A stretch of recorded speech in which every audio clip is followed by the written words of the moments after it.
You can see these problems and try to solve them. These are from the model papers of JNTUH. I have taken from the previous years and I have given these problems. Whether you are able to solve it or not, just check it.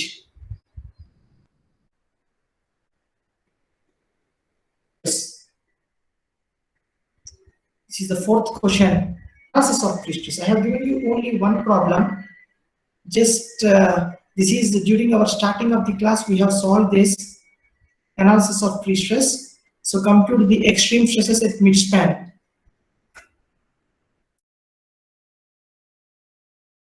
Systems of pre-stressing. So now see this one. In the systems of pre-stressing, what we are going to see. We know that the types of pre-stressing are, one is pre-tensioning, another one is post-tensioning.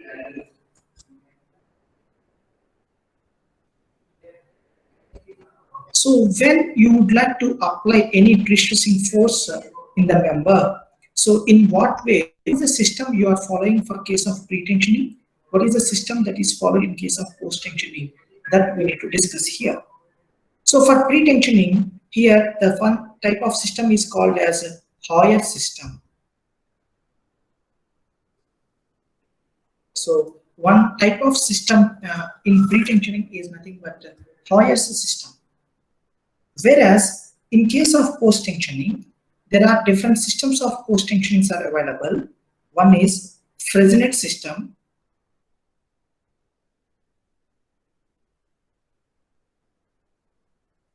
Fresnel system. Second one is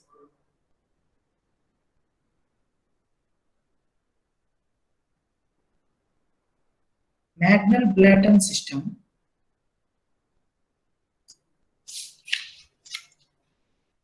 The third one is CCL system. Fourth one is Lee-McCully system. You can note down these names. We have to be familiar with Gifford-Udall system.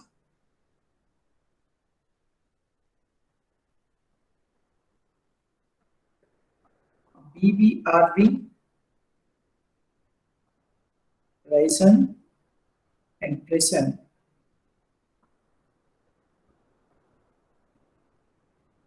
System.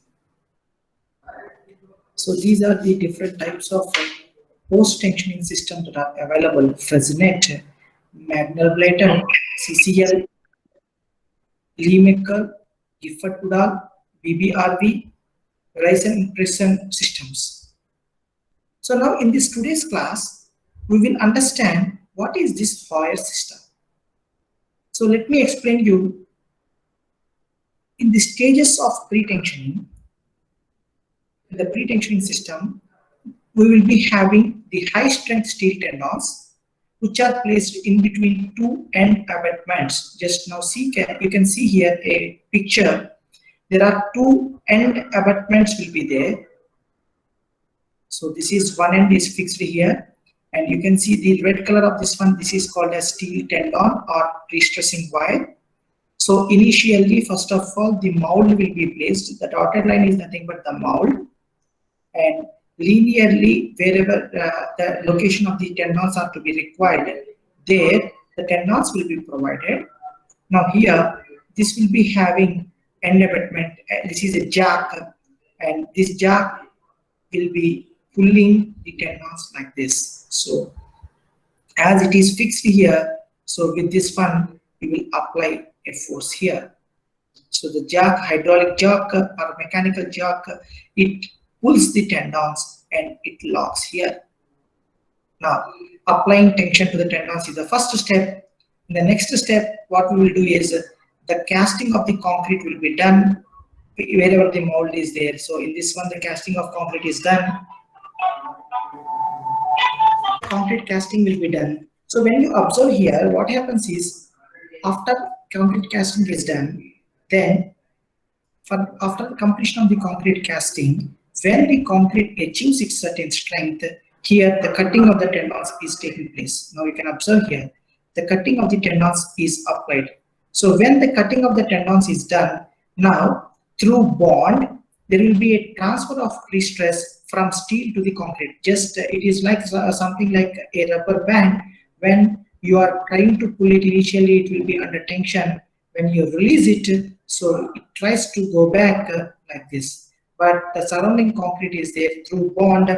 The surrounding concrete takes the through bond action. The tension force will be converted as a compressive force to the concrete. So when a compressive force is applied here, you can see a slight deflected profile in the upward portion. This is nothing but camber. So a small upward deflection will be observed when initial stressing is done before application of working loads. So before application of working loads, when the transferring of pre-stress is done, you can observe there is a camber, which is upward deflection is applied. So that is explained in this one. In the pre-tensioning system, we will use high strength steel tendons. And you know that why do we require these high strength steel tendons? Can anyone of you tell me?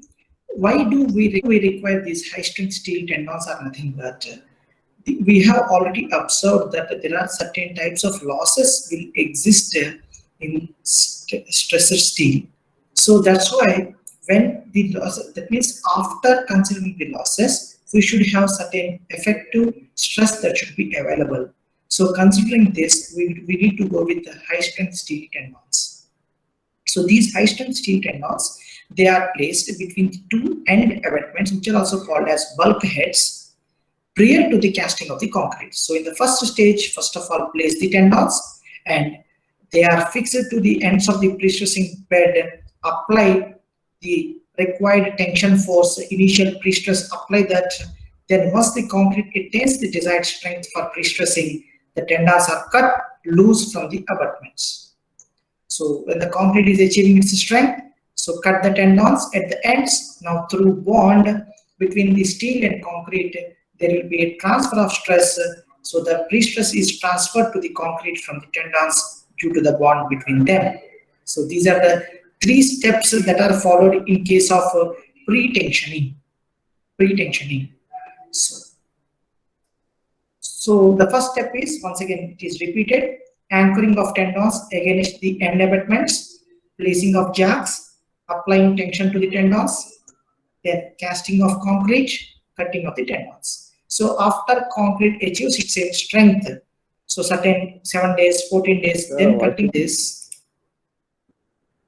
the cutting of the tendons will be taken place only when concrete achieves certain strength. So here the problem, one of the major problem is when you would like to go for a curved profile, or when you would go for some other shapes rather than a linear tendons, then you have to apply some forces, some points you have to apply. For example, here also in pre-tensioning, we can go with a beam, a shape like this, So, but the problem is here you need to apply a pin forces here, so which is slightly difficult compared to post-tensioning. It requires a additional setup in these cases. Whereas coming to the advantages of pre-tensioning. So when you go for the pre-tensioning as compared to post-tensioning, pre-tensioning is suitable for precast members produced in bulk. So this is a major advantage of pre-tensioning. So precast is nothing but you are not casting them on site. So the opposite for precast is nothing but cast in situ. So majorly for cast in situ structures, going for post-tensioning is better. So whereas in case of precast members, in somewhere in the casting pad, a bulk, you can produce number of specimens in a bulk, so that is called as pre-tensioning. So here in pre-tensioning, large anchorage devices are not present. You will not go for any large anchorage devices. Anchorage device is nothing but here holding the stressed tendon in position. But it is also having certain disadvantages. So first of all, when you would like to go for pre-tensioning, you require a pre-stressing bed. So just you can see here, this is called as pre-stressing bed, where the end abutments will be there and the placing of the tendons will be there at the required position, which is equipped with a jack, either it is a hydraulic jack or mechanical jack. So that means you require a pre-stressing bed. Whereas in case of post-tensioning, that is not at all required. We will also see why the post-tensioning doesn't require any precasting bed. And there is a waiting period in the pre-stressing bed before the concrete attains sufficient strength. So what happens is here in the pre-stressing bed, you need to place the tendons, you place the entire setup until concrete achieves its strength. You can't remove them. So when the concrete achieves its strength early, then you can remove it. Otherwise, you can't remove it. So that is a main. So there is a waiting period in the precasting bed. So that's why if you observe in the initial videos of pre-stressed concrete, when I was showing you, I have shown you that in the pre-stressing bed, they have applied heat curing or moist curing. So when they applied this moist curing or steam curing, so then accelerated curing has taken place. Within 1 day, the concrete achieves the required strength, and then they can cut the specimens, the steel tendons here, and they can take it out. So that is the main purpose. So applying for the steam curing or accelerated curing is nothing but to accelerate the strength gain. As the concrete achieves the required strength early rather than waiting for 28 days, the pre-stressing bed can be made empty and you can produce number of items as early as possible. So that is one drawback. Waiting period will be there in the pre-stressing bed before the concrete attains sufficient strength. And here there should be good bond between concrete and steel over the transmission length. So transmission length is nothing but, so here this is your steel. For example, after releasing this force, what happens is certain transmission length will be there which, to transfer the compressive force to concrete. So to achieve the good bond between concrete and steel, certain transmission length is required in case of pre-tensioning. That is the small disadvantages of this pre-tensioning system. Now in the systems of pre-tensioning, the major system that is being followed nowadays as per pre-stressing is Hoyer system. This Hoyer system, it can also be called as long line method. Long line method. So just simply what they will do is they will place, you can see here, this is a pre-stressing bed or casting bed. How many number of specimens that are required, so provide them in a large number and provide the tendons wherever the tendons are to be placed, place the tendons. Now do the casting of concreting and apply the hydraulic, with the hydraulic jog, apply the pre-tensioning, then pour the concrete. Now after concrete achieves strength, you remove them one by one. So when you take it outside, so you will get the number of specimens, individual number of specimens can be obtained. So the thing is, what you require is you require a long line casting bed. So a long length casting bed, if it is available, then you can produce a number of items at a time. So that system is developed by Hoyer. That's why this is called as Hoyer system of pre-stressing. So this is called as Hoyer's long line system of pre-stressing.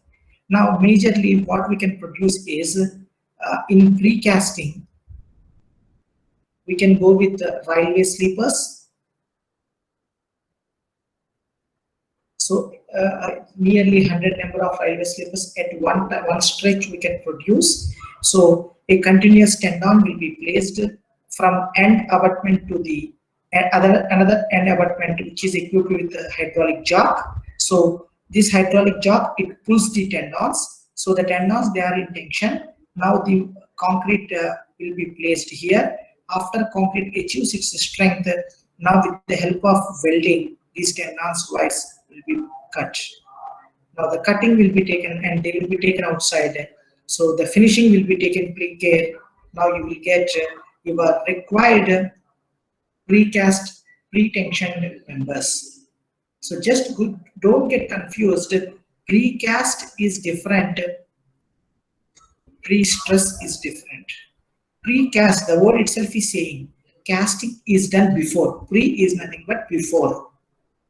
So before the requirement comes, you are doing the casting. So the casting we are doing before. That's why this is called as precast. This precast may be connected with the pre-stressing. So precast as well as it is pretensioning. But sometimes you can also see that with normal reinforcement also they will provide the required shapes. That is also called as precast. Okay. So now railway sleepers you can get, and T-beams,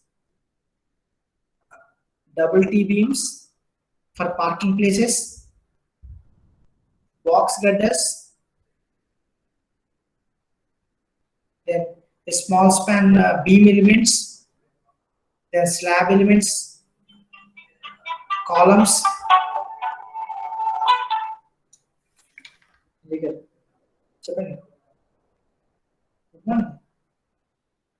How the precasting, pretensioning beams that can be developed as well. Hoyer system. In the Hoyer system, what we have to remember is in a casting bed, a number of elements we can produce at a time. That's it. Hoyer system, what you have to understand is there are two end abutments are there, and these two end abutments with the two end abutments and a jacking system, placing of the tendons, you are doing the prestressing.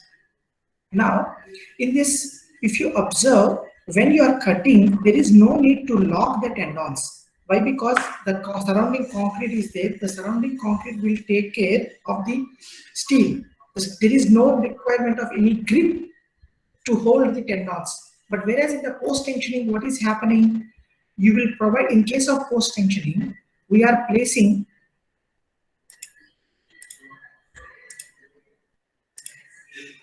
So in case of post-tensioning, what happens? You need to consider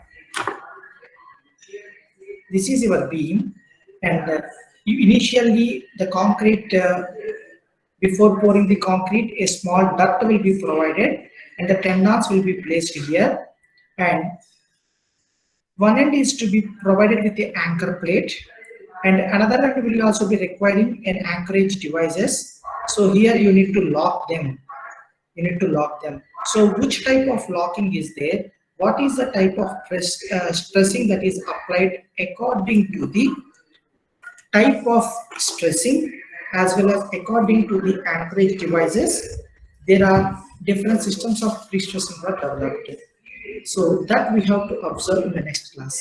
So majorly the arrangement of wires. So arrangement of wires.